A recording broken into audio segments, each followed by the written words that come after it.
ఈ నెల 15న కార్తీక పౌర్ణమి రాబోతుంది. కార్తీక పౌర్ణమి రోజున మర్చిపోకుండా ఈ రంగు చీర కట్టుకుని ఆడవారు 365 ఒత్తులు వెలిగిస్తే ఈశ్వరుడు ఐశ్వర్యం ఇస్తారు, భర్తకు డబ్బు, అలానే అద్భుతాలు చూస్తారు, జీవితమే మారిపోతుందని చెప్పవచ్చు.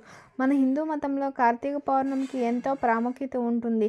ఈ ప్రత్యేకమైన రోజున విష్ణువుని ఉపవాసం ఉండి విష్ణువుని కూడా పూజిస్తారు. కార్తీక మాసంలో ప్రతిరోజు ప్రత్యేకమైంది. కార్తీక మాసంలో వచ్చే పౌర్ణమికి చాలా విశిష్టత ఉంది. ఈ ఏడాది నవంబర్ 15వ తేదీన శుక్రవారం రోజున కార్తీక పౌర్ణమి అనేది వచ్చింది. శుక్రవారంతో కలిసి వచ్చింది కాబట్టి ఈ పౌర్ణమికి అత్యంత శక్తి ఉంటుందని చెప్తారండి. ఈ పౌర్ణమి రోజు చాలా చాలా విశేషమైనదని చెప్పాలి. అదేవిధంగా ఈ కార్తీక పౌర్ణమి రోజున ఎన్నో అమృత గడియలు అనేవి కూడా ఏర్పడుతూ ఉంటాయి. కాబట్టి పున్నమి నోములు నోచుకోవటం, ఉపవాసాలు ఉండడము, అలానే భక్తి శ్రద్ధలతో శివుడిని పూజించుకోవటం ఇవన్నీ కూడా సర్వసాధారణంగా చూస్తూ ఉంటాం. కాబట్టి కార్తీక పౌర్ణమి రోజున చేసేటువంటి పూజలకి అత్యంత శక్తి ఉంటుందని నమ్ముతారు. ఈ కార్తీక పౌర్ణమి రోజున భక్తి శ్రద్ధలతో ఆ శివుడిని పూజిస్తారు. అలాంటి వారికి అఖండ రాజయోగం పడుతుంది. లక్ష్మీదేవి అనుగ్రహంతో పాటు విపరీతమైన సంపద మన సొంతమవుతుంది. కార్తీక పౌర్ణమి రోజున 365 ఒత్తుల దీపం వెలిగించి పౌర్ణమి రోజున పూజ చేస్తే సంవత్సరం అంతా పూజ చేసినంత పుణ్య ఫలితం లభిస్తుందని శాస్త్రం చెప్తుంది. అలానే కాకుండా ఈరోజు ఉసిరి దీపం వెలిగించాలి. ఈ విధంగా వెలిగిస్తే ఈ పుణ్య నదుల్లో స్నానం చేయాలండి. నదుల్లో దీపాలు వదలాలి. అదేవిధంగా ఈ కార్తీక పౌర్ణమి రోజున కొన్ని శక్తివంతమైన అమృత గడియలు అనేవి మనకి ఏర్పడతాయి. కాబట్టి కార్తీక పౌర్ణమి రోజున అనగా నవంబర్ 15వ తేదీన ఏ సమయంలో 365 ఒత్తుల దీపం వెలిగిస్తే ఇంట్లో లక్ష్మీదేవి తాండవిస్తుంది అనేది మనం వివరంగా తెలుసుకుందామండి. వీడియోని చివరి వరకు స్కిప్ చేయకోకుండా చూడండి. ఇంకా అదేవిధంగా ఏంటంటే తెల్లవారుజామునే నిద్ర లేచి సముద్ర స్నానం అనేది చేయాలండి. ఈరోజు పూర్ణి నదిలో స్నానం చేస్తే ముక్కోటి దేవతల ఆశీర్వాదం కంపల్సరీ కలుగుతుంది. జాతక దోషాలు తొలగిపోతాయి. మీ జాతకంలో అదృష్టం పెరుగుతుంది. మీకు ఐశ్వర్యం లభిస్తుందండి. సముద్ర స్నానం చేయలేనటువంటి వారు ఇంటిలో స్నానం చేసేటప్పుడు నీటిలో గంగాజలాన్ని పూసుకొని చక్కగా స్నానం ఆచరించాలి. గంగాజలం కూడా అందుబాటులో లేకపోతే స్నానం చేసే నీటిలో కొంత పసుపును వేసుకుని స్నానం చేస్తే పుణ్య నదుల్లో చేసినటువంటి ఫలితం అయితే ఏర్పడుతుందండి. ఇంకొక విషయం ఏంటంటే ఆడవాళ్ళ శరీరానికి పసుపు రాసుకొని చేస్తే లక్ష్మీదేవి అనుగ్రహం కలుగుతుంది. అదేవిధంగా మీకు దీర్ఘ సుమంగళి యోగం కలుగుతుంది. మనకి ఈరోజు పండుగ తిథి కదా, పండుగల్లో శరీరానికి పసుపు పట్టించుకొని చేయాలండి. ఒకవేళ అలా కుదరదు అనుకుంటే కనీసం ఫేస్కైనా సరే పసుపును పెట్టుకొని స్నానం చేస్తే లక్ష్మీ కటాక్షం కలుగుతుంది. మనకు ఏమైనా సరే ఇబ్బందులు ఉంటే అవి తొలగిపోవడానికి అవకాశం ఉంటుందండి. ఈ విధంగా మీరు ఆచరించండి. ఇంకా తర్వాత వచ్చేసి మీరు ఇల్లంతా శుభ్రం చేసుకుని చన్నీటితో స్నానం చేసిన తర్వాత ఇల్లంతా క్లీన్ చేసుకోండి. క్లీన్ చేసుకున్న తర్వాత ఉప్పు పసుపు వేసుకుని ఆ నీటితో చేసుకుంటే చాలా మంచిది. ఆ తర్వాత మీ పూజ గదిలో ఉండే శివపార్వతుల పటం ముందు ఆవు నెత్తితో దీపారాధన చేయాలి. సాధారణంగా ఇత్తడి కుందుల్లో చేస్తారు, కానీ కార్తీక పౌర్ణమి రోజుల్లో వెండి కుందుల్లో చేస్తే మంచిది. వెండి కుందులు లేకపోతే బియ్యపు పిండిని చేసుకుని ఆవు నెత్తిని పోసి దీపారాధన కూడా చేస్తే కోటి జన్మల పుణ్యం కలుగుతుంది. అలానే కాకుండా మనకి ఐశ్వర్యం లభిస్తుందండి. ఇలా పూజలో మనం ఏంటంటే నైవేద్యంగా దీపారాధన చేసుకుని నైవేద్యం ఏం చేసుకున్నా పర్లేదండి. దద్దోజనం కానీ క్షీరాన్నం కానీ మన స్తోమతకు తగ్గట్టు ఏం చేసుకున్నది నైవేద్యంగా పెట్టుకోవచ్చు. ఒకవేళ ఏ నైవేద్యం చేయకపోతే కనీసం 2 అరటిపళ్ళు బెల్లం ముక్కైనా పెట్టి చేయవచ్చు. అలా కూడా కుదరకపోతే 2 అరటిపళ్ళు కూడా పెట్టుకోవచ్చు. ఇలా కూడా పెట్టేసి మనం ఏంటంటే పరమేశ్వరునికి హారతి ఇచ్చిన తర్వాత ఒక 5 ప్రదక్షిణాలు చేసేసి తర్వాత నమస్కారం చేసుకుని ఓం నమ శివాయ అని చెప్పి ఒక 11 సార్లు పఠించుకుంటే సరిపోతుందండి. ఈ విధంగా మీరు ఇంట్లో ఉదయం పూజ సింపుల్గా చేసుకుంటే సరిపోతుంది. ఈరోజు ఉపవాసం ఉంటే కోటి జన్మల పుణ్యం లభిస్తుంది. కటిక ఉపవాసం లేకుండా పళ్ళు పాలు తీసుకుని ఉపవాసం ఉండాలండి. సాయంత్రం 6 గంటల సమయంలో 6 నుంచి 8 గంటల సమయంలో శివాలయానికి వెళ్ళి శివాలయ ప్రాంగణంలో 365 ఒత్తులను వెలిగించండి.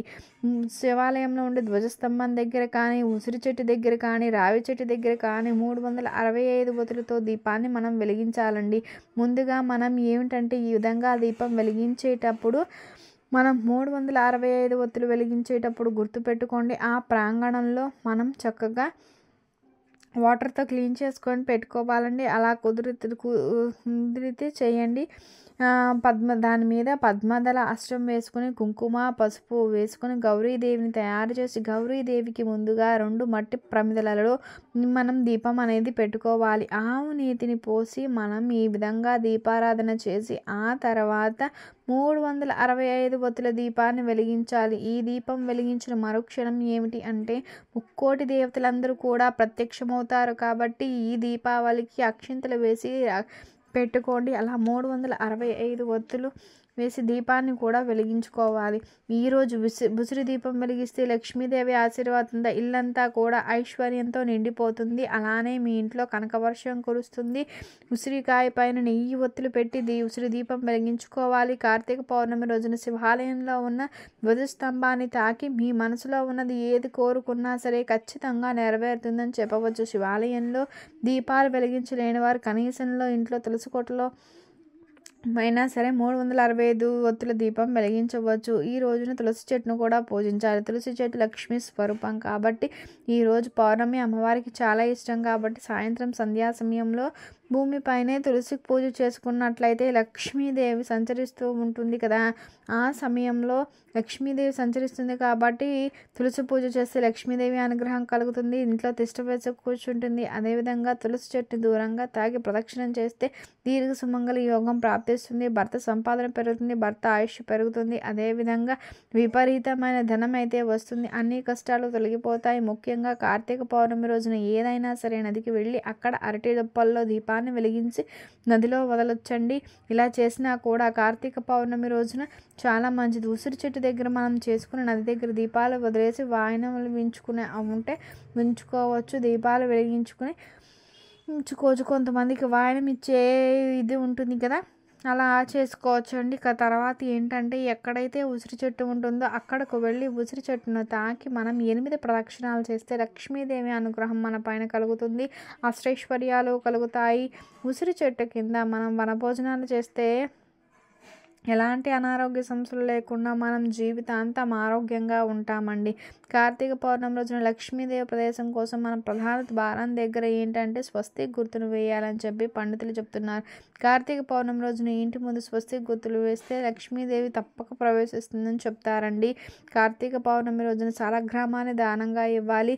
గోమాతకు పచ్చగడ్డిని తినిపిస్తే జన్మజన్మల అదృష్టం కలుగుతుంది. కార్తీక పౌర్ణమి రోజున రుద్రాభిషేకం చేసుకుంటే చాలా మంచిదండి. ఇల్లంతా సిరి సంపదలతో నిండిపోతుంది. కోటి జన్మల పుణ్యం పొందిన వారం అవుతామండి. ఈ చిన్న చిన్న నియమాలను ఆచరించండి. కార్తీక పౌర్ణమి రోజున ముఖ్యటి దేవతలు వచ్చి గంగా నది పైన స్నానం చేస్తారంట. కాబట్టి నది స్నానం చేసి దీపాలను వెడిచి పెడితే జన్మల అదృష్టం కలుగుతుంది. ఈ కార్తీక పౌర్ణమి రోజున ముక్కోటి దేవతలను సంతోష పెట్టాలి అంటే పేదవారికి ఖచ్చితంగా దానం చేయాలి. ఈరోజు దాన ధర్మాల వల్ల కోటి రెట్ల పుణ్యం లభిస్తుందండి. నెయ్యిని దానం చేస్తే సంపద బాగా పెరిగి ఆకస్మిక ధనలాభం అనేది కలుగుతుందండి. కాబట్టి ఏంటంటే చిన్న చిన్న పనులు చేసినట్లయితే అద్భుత ఫలితం అయితే లభిస్తుంది. ఈరోజు చాలామంది దీపారాధన చేసి ముందు ఒత్తులు వేసి ఆ తర్వాత నెయ్యిని పోస్తారు. కానీ అలా చేయకూడదు. నెయ్యిని పోసిన తర్వాత అందులో ఒత్తులు వేసి దీపాన్ని వెలిగించుకోవాలి. అలా చేస్తే చాలా మంచిది. ఈరోజు సత్యనారాయణ స్వామి వ్రతం చేసుకునేటువంటి వారికి శ్రీ మహావిష్ణువు అనుగ్రహం ఖచ్చితంగా కలుగుతుందని చెప్పుకోదగ్గ విషయం అండి. కాబట్టి ఇలాంటి చిన్ని మనం ఆచరిస్తే సరిపోతుందండి. ఇక తర్వాత వచ్చేసి ఏంటంటే కార్తీక పౌర్ణమి ఈరోజు ముఖ్యంగా ఆడవాళ్ళు దీపం 365 ఒత్తులు ఎందుకు వెలిగిస్తారు అంటే మనం కొన్ని కారణాల వల్ల కానీ లేట్ కావచ్చు, కొంచెం ఇబ్బంది, కొంతమంది ప్రతినిత్యం అయితే దీపారాధన అనేది చెయ్యరు. అలా చేయటం వలన ఇలా మనం కార్తీక పౌర్ణమి రోజున 365 ఒత్తులు వెలిగిస్తే ప్రతిరోజు దీపారాధన చేసిన పూజ చేసిన ఫలితం కలుగుతుందని పురాణాలు చెప్తున్నాయి. కాబట్టి అందుకే వెలిగిస్తారు. ఇంతటి పవిత్ర దీపాన్ని వెలిగిస్తాం కాబట్టి ఇది గొప్ప పండగగా జరుపుకుంటాం. కాబట్టి ఈ రంగులో ఉండే చీరను ధరించండి.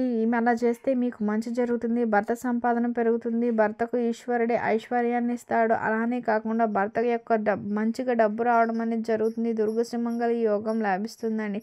ముఖ్యంగా ఈరోజు ఈ 2 రంగుల్లో ఉండే చీర కట్టుకుంటే మంచిది. కట్టుకుంటే ఏంటంటే ఎల్లో కలర్లో ఉండేటువంటి చీరను కట్టుకొని ఖచ్చితంగా బార్డర్ ఉండేలా చూసుకోండి. అదేవిధంగా మీరు ఎల్లో కలర్తో పాటు గ్రీన్ కలర్లో ఉండేది కూడా చూసుకోండి. అలా కట్టినా కూడా లక్ష్మీదేవి అనుగ్రహం కలుగుతుంది. మీరు ఇలా కట్టిన తర్వాత ఎరుపు రంగులో ఆకుపచ్చ రంగులో ఉండేటువంటి గాజులను ధరిస్తే తప్పకుండా లక్ష్మీదేవి మిమ్మల్ని అనుగ్రహిస్తుంది. ఈ దీపం భగవంతుడిని చేరుతుంది. అదేవిధంగా కోటి జన్మల పుణ్యంతో సంపాదన పెరుగుతుంది, ఐశ్వర్యం కలుగుతుంది. అలానే మీకు ఉండేటువంటి ఇబ్బందులు తొలగిపోయి మీ ఇల్లు లక్ష్మీ కటాక్షంతో తులుతూగుతుందండి. కాబట్టి ఈ రంగులో ఉండేటువంటి బట్టలను ధరించండి. చీరను ధరించి ఈ విధంగా దీపారాధన చేయండి. మనం ఎల్లో గ్రీన్ కలర్లో ధరించాలి. అదేవిధంగా మనం గాజులు కూడా గ్రీన్ కానీ రెడ్ కానీ ఉండేవి వేసుకోవాలి. ఆ విధంగా చేస్తే మంచిది. అవి రెడ్ గ్రీను పార్వతీదేవికి చాలా ఇష్టం కాబట్టి ఆమె అనుగ్రహం కలగడానికి అవకాశం ఉంటుంది. అలానే లక్ష్మీదేవి అనుగ్రహం కలుగుతుంది. సుమంగళి స్త్రీలు చేతి నిండా గాజులు వేసుకోవాలి. ఖచ్చితంగా చీర కట్టుకుంటే బోర్డర్ ఉండాలి. అంచు లేని చీరలు కట్టుకుంటే అవి పెద్దగా ఫలితాలను ఇవ్వవు. అందుకే మంచు ఉండే చీరను కట్టుకొని దీపారాధన చేస్తే మన చుడి తిరిగిపోతుంది, ఐశ్వర్యం లభిస్తుంది. అలానే కాకుండా శివపార్వతుల అనుగ్రహంతో పాటు లక్ష్మీదేవి అనుగ్రహం కలిగి భర్త సంపాదన అనేది పెరుగుతుంది. డబ్బు 4 వైపుల నుంచి రావడానికి అవకాశం ఉంటుందని చెప్పుకోవచ్చు. మీకు కనుక ఈ వీడియో నచ్చినట్లయితే లైక్ చేయండి, షేర్ చేయండి, సబ్స్క్రైబ్ చేయడం మర్చిపోకండి. కొత్తగా వాచ్ చేస్తున్నట్లయితే థ్యాంక్ యూ ఫర్